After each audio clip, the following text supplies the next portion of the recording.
BBC Radio Leeds. Good morning, Blake. Good morning. Good morning. Hi. How are you all? Good. We're okay. We're a bit upset with you, actually. Why?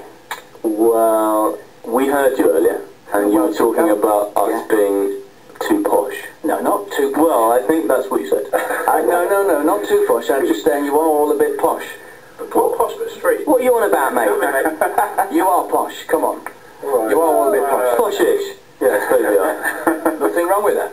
Anyway, moving on. Great. I wasn't saying that you were wrong, you know. No, that's all right. But you are posh. Okay, but do you know what, we can take on a nose about that. Yeah, we were very lucky. We went to some nice schools. I actually studied at state school, but never mind, that always seems to get left out of all this. But I think at the end of the day, a lot of people... Yeah, the other three got to go there. Sensitive. But no, I think, you know, at the end of the day, we, as four friends, more than anything else, getting on with what we do, we try to concentrate on the music, because at the end of the day, when you're singing, people can't tell what the accent is. So that's good. That's a nice line. That's a really nice line. I like that. Let's just explain who you are. Okay, I'm Stephen. I'm Humphrey. I'm Jules. I'm Ollie. Excellent. And when did you last come in? About a year and a half ago? We were in this building for a TV not that long ago. Oh, right, okay. Before our tour. About a year and a half ago, I think. Yeah. And you've been at a school today singing? We have, yeah. What we've been enjoying over the last week or so, we've been visiting a few select schools and having the opportunity to talk about the record industry the way it really is. Because I think a lot of people get this very kind of X-Factor, polarised version of the music industry. And a lot of people think that all you have to do is turn up, audition, and suddenly, by luck, 1 in a million, you get put up on a TV screen, which for those people that get that opportunity and do well, it's great. But we just wanted to say once we got the chance, we've just been to Gateway School for girls, and we do like a little mock X Factor. Lovely girls. So we should say congratulations to Holly, who got up and sang Amy Winehouse. Yeah, she was very good and amazing. Amy Winehouse without the crack. In her voice, which was the important thing to keep in mind. Yes. It's very good. Holly, well done. Well done, Holly. You're not. You're parents are probably listening. Well done, Holly. Fantastic. Brilliant.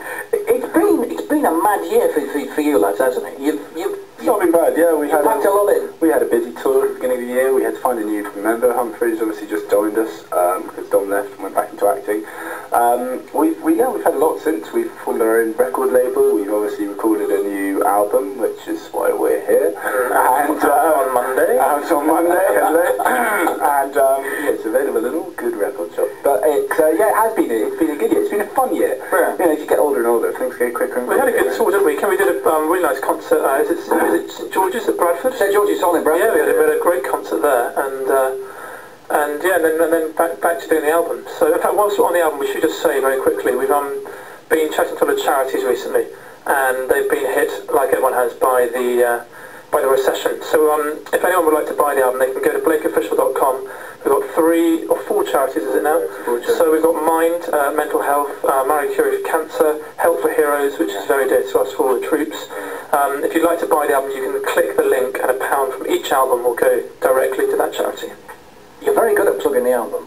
I'm very impressed with that. We've had a practice. 3 years of doing this, and you're great at a subtle plug. Is it true that Shirley Bassey ordered you for her birthday party?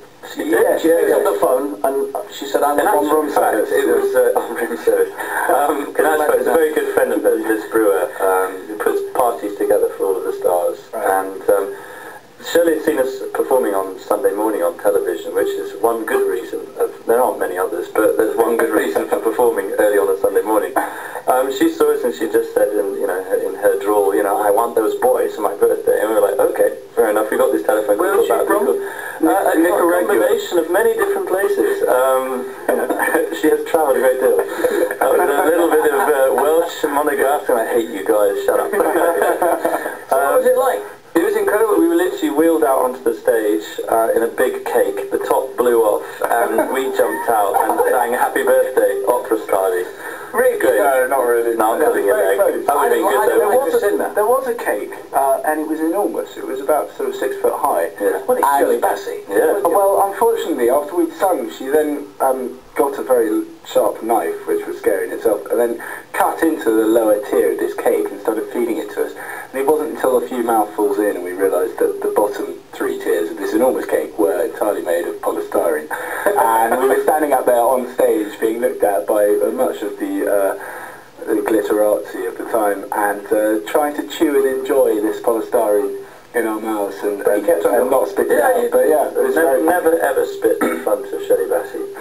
Never do that. And whenever I interview people, you always get like loads of information about you all. Random stuff. Random information. Yeah. Random facts. The Shelley Bassey thing was a random fact. Ollie got held hostage in the bank raid. I did, yes.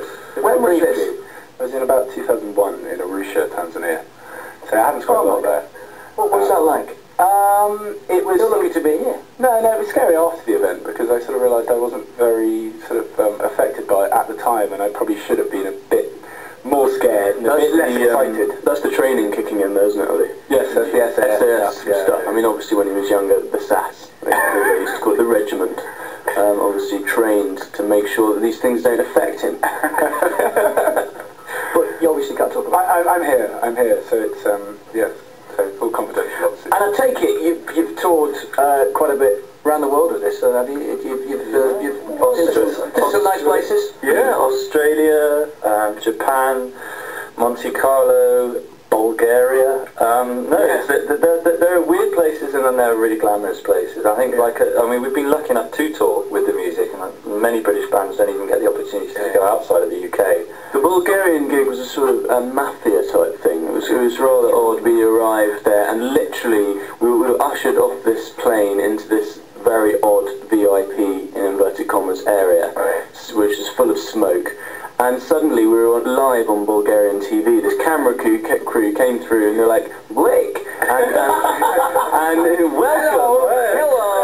Hello! What do you think of wonderful country of Bulgaria? And we were like... We were all right. They'd confiscated our passports. They'd taken all so, ex-KGB have got a little file on Blake now, which is great as well. And then we had lunch. They ushered us straight into these Mercedes, but we had lunch and literally these sort of mafia bosses were sitting at a table next to us with their guns sticking out. But we got paid an extraordinary amount of money for it, so that's a good thing. Big cash in a big envelope. Yes, very big envelope.